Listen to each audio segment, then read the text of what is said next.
Evaluation question 1 says, in what ways does your media product use, develop, or challenge forms and conventions of the real magazine?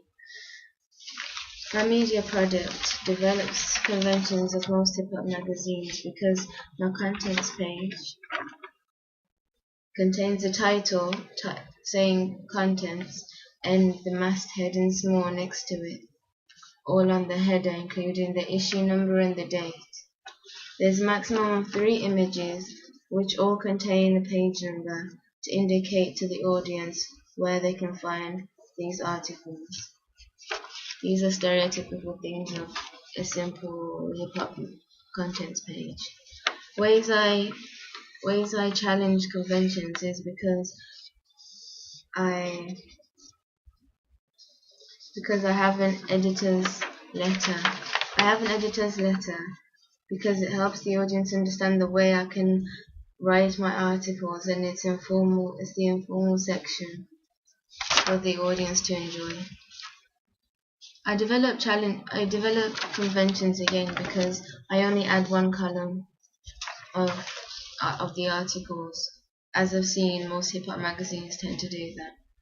I challenge conventions because of the subscription box below, and not many do that, except for NME, some that I've seen.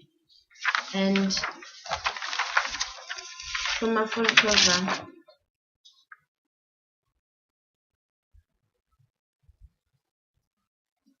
it includes the masthead in bold and yellow to symbolize the bling as it anchors together with the name.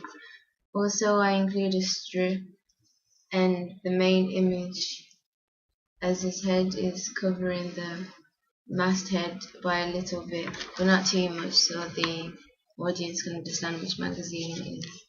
I also have a color scheme that develops conventions because of the red, yellow, black that is contained.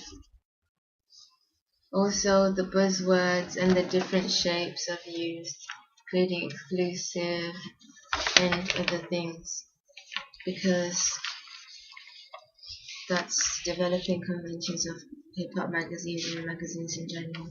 The ways I challenge conventions is by using a medium long shot, when usually hip-hop magazines tend to do close-ups or extreme close-ups, so that you can see their facial expression in the picture as you look at the magazine.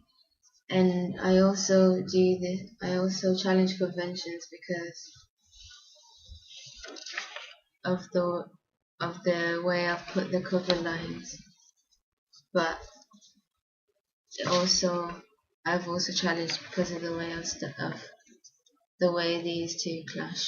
The letters on his shirt and the letters of the main cover line.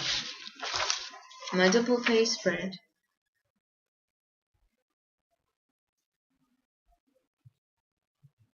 it develops conventions of hip-hop double page spreads because of the way I've put the main image in large on one side and the article on the other side.